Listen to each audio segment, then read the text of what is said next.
Crack open a tepid Genesee and watch the pictures as they travel through your neighbor's Wi-Fi. It's the Rees Company. I'm Steve Rees, the bull of American broadcasting, alongside the great Chris Morganti. How are you, Chris? I'm good, Steve. It's my favorite weekend of the year. Oh, yeah, Memorial Day. Memorial Day, yes. At the time of the time when we're shooting this, yes. Yes. Yeah. And why is that, Chris? Well, the Indy 500 is in 2 days. And you're looking forward to that. I always look forward to it. You ordinarily attend. Yes, but last year I gave up my tickets, so I will not be attending for the foreseeable future, but I will be watching on television, of course. Do you have a favorite? I do not, no. I'm just looking forward to a good race. It's more for the enjoyment of the sport. Yes. Now, some of these Genesees were so tepid, they were more than tepid, I had to refrigerate them briefly. Yeah. It's a common problem, yes. Well, tonight we're going to do something, I guess it's similar to what we've been doing lately. It's not a movie of the week.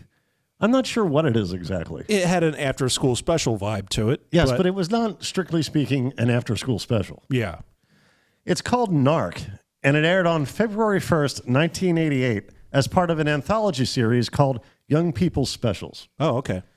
Now, there's very little information available on this program, and some of it is contradictory. It either aired on NBC or Showtime. Now, that's a matter of fact that's very rarely that cloudy, whether it aired on NBC or Showtime. Maybe it was on both. Possibly. At some point. Possibly.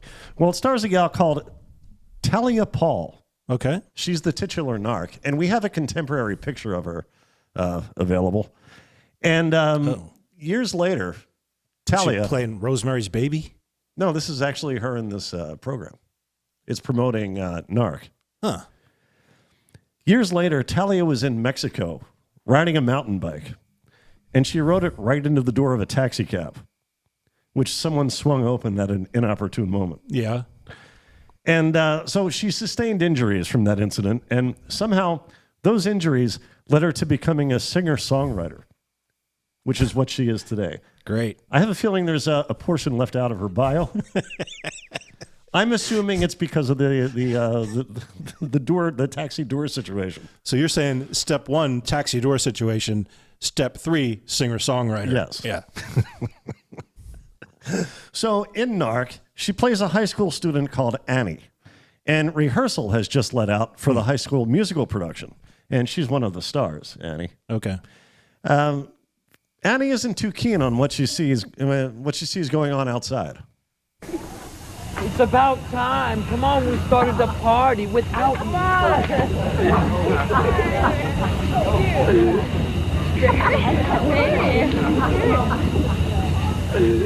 What's going on here?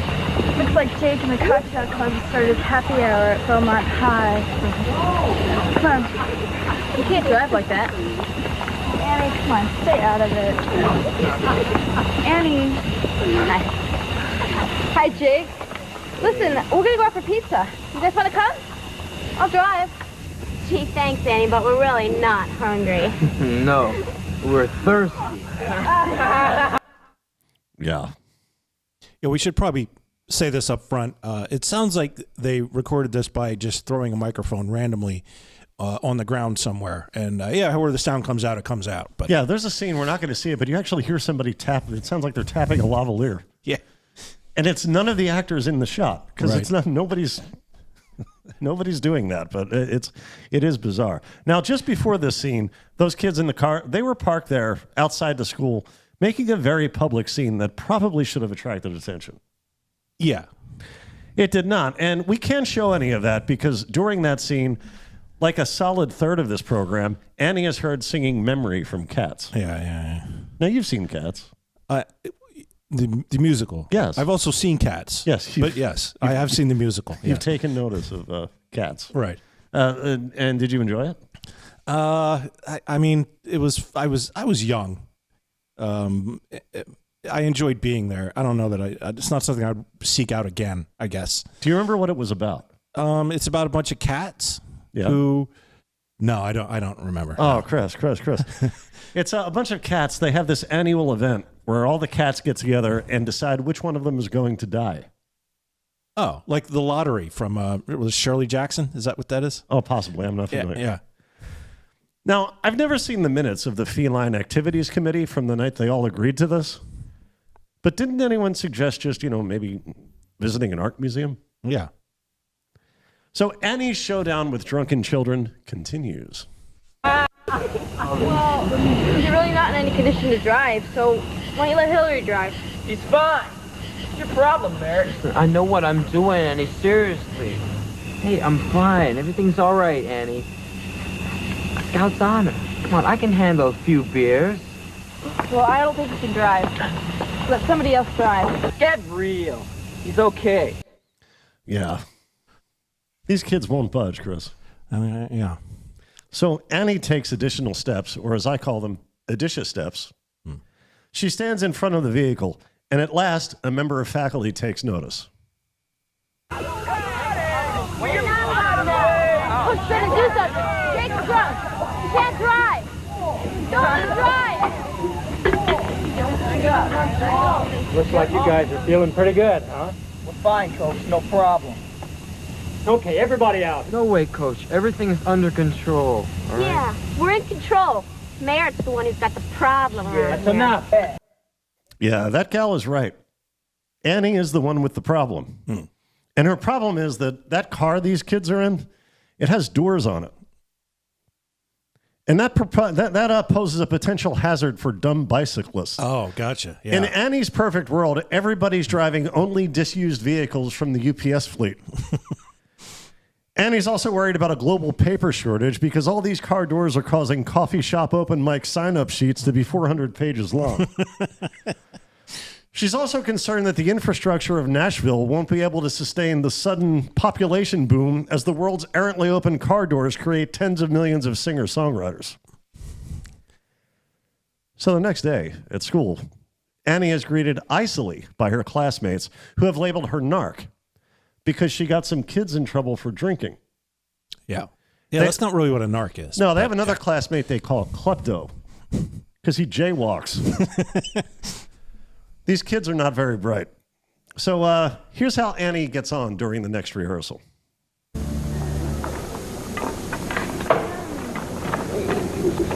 Hi, Bobby. Jake got suspended.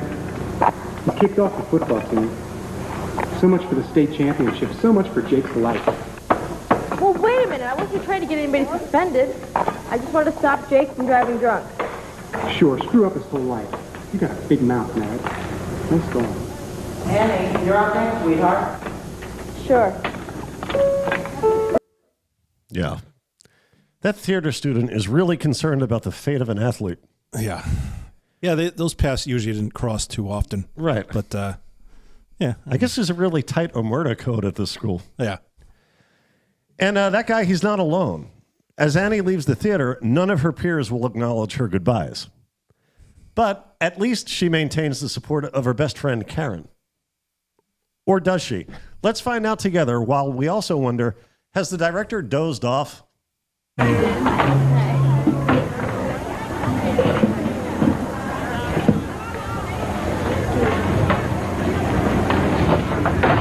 told you she's took the nose into other people's business. What? Are you serious? Somebody had to stop them, my good best friend. Oh, would you stop being such a crusader? Why? Because I don't want to share the road with drunk. Over there. Oh, tell me about it, Miss Self-Righteous. You of all people should understand. Over there. You're supposed to be There my we go. best friend. Yeah. Yeah. Yeah, that's not good. No. It's horrible, director. Or I guess perhaps editing. I'm not sure whose responsibility that was, but I have a feeling this was edited on the fly. This was a live switch. Yeah. So, Chris, there's something you wanted to share with the folks. Can we go to 1430, Jim? Well, yeah. You know, this is there's a reason why Annie is so adamant about stopping her friends from driving after they've been drinking.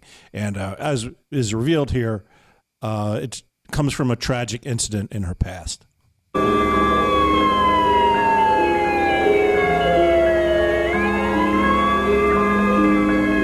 There's a little 6-year-old Annie there. Oh, my grandpa. And her grandfather was killed in a drunk driving accident.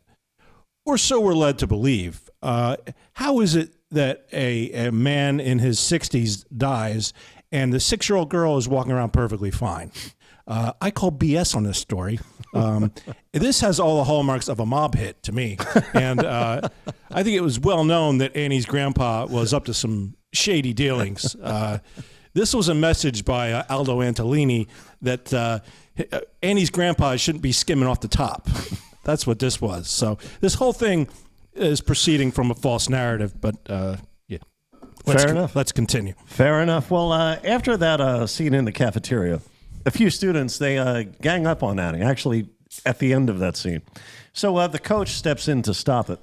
And he also has a word with Karen, Annie's best friend, or former best friend. And as we've just seen, Karen is bowing to social pressure to shun poor Annie. Yeah. The coach, by the way, is not portrayed by Jordan Peterson. You like drunk drivers? How about friends? She just should have stayed out of it. Is that what you really think?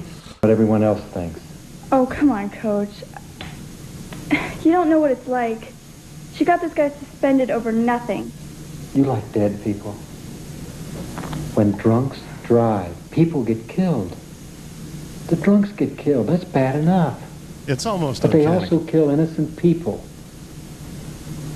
You care anything about people? Annie Merritt cared. Now maybe there's a lot of people around here that can't understand that. But a friend should. Karen's got a real Tina Yothers vibe. Oh, yeah. Yeah, I can see that. This whole thing actually probably could have worked as an episode of Family Ties, you know. At least then we would have heard it. And we would know where it aired. Yeah. It's finally the night of the Salute to Broadway. Now, that's the show that Annie's been rehearsing for. Sure. And Annie... Right, so it wasn't a production of Cats. No. Yeah, it was just they're singing Broadway show tunes. Yeah. And Annie, she's considering not performing. So dire are her relationship or her relations with her classmates. Yeah. But Karen talks her into performing after all. Annie takes the stage and launches into memory yet again, but she's roundly jeered by her teenage critics. So she bails on the song, but remains center stage. When I was a little girl, I had a special friend. He laughed, and he made me laugh. I loved my grandfather very much.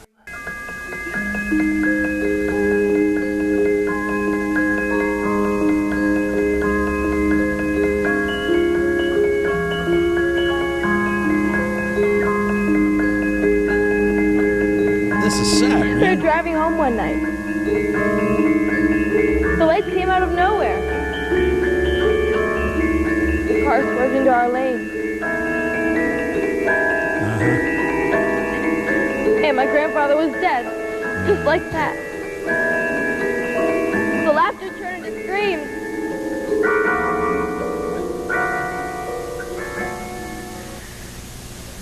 The guy who hit us was drunk. Was he? Or was he hired by Aldo Antonelli? There are varying theories on the events of that evening. But and even You're not going to preceding this- tell a 6-year-old girl that her grandpop was knocked off by the mob. You know, oh, Pop-Up went to heaven. You know, because some guy drank too much. You know, Do you think Annie might be mature enough at this point to have been told the truth? I think also your dog didn't go to a farm, so. So even in the scenes preceding this, when she is rehearsing for the Broadway Salute, every time she sings Memory, which is her performance in this, that's her spot on the show, she flashes back to thoughts of her grandfather, like the ones we saw earlier and just now, and the accident that took his life. So that tragedy was fresh in her mind when she left rehearsal and saw those teenage kicks taking place. Mm-hmm. So Annie finishes her speech warning the crowd that if they've had too much to drink, not to drive. Yeah, which is ironic because the only way you can enjoy a show like this is if you're intoxicated. Well, then this occurs.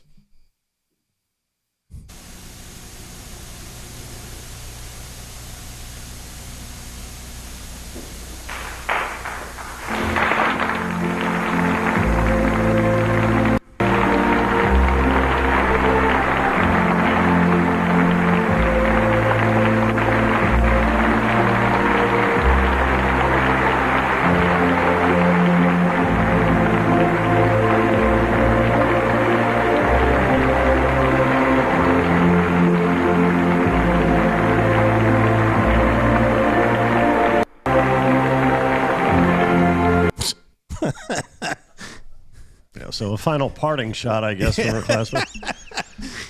And then everybody goes home. Yeah. Anything you want to say about this, Chris, before we move on? Well, it reminded me of, as you know, I have to do court-ordered public service announcements from time to time, and it reminded me of one of them, so maybe we could just take a look at that here. Hi, I'm YouTube's Chris Morganti, here to talk to you about underage drinking. If you're going to drink underage, there's one thing to remember. Don't do it in front of the main entrance of your school. That's what cemeteries and small local parks are for. Did you know that both Derek Baker's parents work second shift? Go drink at his house. Oh, you're not friends with Derek Baker? Then you make friends, damn it. You think I do this show with Steve because I think he's funny? I do this show because he plies me with bottom shelf beer. You think he does this show with me because he thinks I'm funny? He knows I'm the only one that'll put up with this beer being warm as piss. Steve, it's so warm. Who drinks beer this way? What are we, in colonial Africa? All right. Well, thank you for doing that. Yep. You're doing great work for a great country. Before we go, I want to share a compilation video I found. We can watch in real time as circumstance creates a whole new crop of singer-songwriters. Oh, boy. So let's take a look at this. Oh, I must channel my inner Croce. Oh, I shall acquire a capo. Oh, somebody get me a ukulele. I'm going to be one of those nerds. Oh. Man, I didn't realize so many bicyclists had cameras.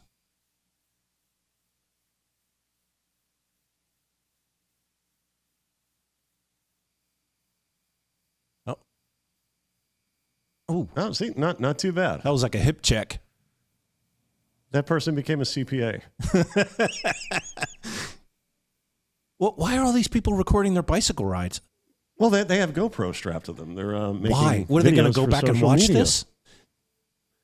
But sometimes things don't turn out the way people had in mind. But this would be the only reason to watch the GoPro of your bicycle. Oh, he hit a pedestrian. Oh yeah, that's not good.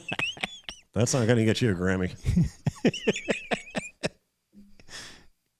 Oh, here we go. Yeah, see, this is why I like the third-person view, where you actually see the person fly over the handlebars. See, a lot of people are. Oh, this looks like a motorcycle, though. See, a lot of people don't have a future in singer-songwriting when so many other folks have that we've seen. Yeah. Here's another. Come on. Come on. You want critics to eventually describe your lyrics as confessional.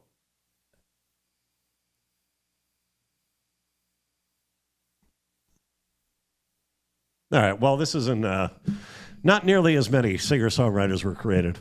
Yeah, I was hoping for I didn't realize so much of it would be GoPro footage. I thought it'd be like, like a security camera or something like that. Like, that makes it funnier when you see the person fly, actually. Now, one of those was actually, it was Ed Sheeran on the bicycle. Okay. And he was already a singer-songwriter, but the person opening the door was hoping that it also worked in reverse. Yeah, I could see that. Chris, anything we didn't talk about you might like to talk about? No, I think that's it. Okay, in that case, I think we did it. Thank you so much, Jim Corhan, Chris Morgani. I'm Steve Rees. Haskiwiwi. Askiwawa. Holy Mackinac. Tigers. Eat 'em all, we did it, sir.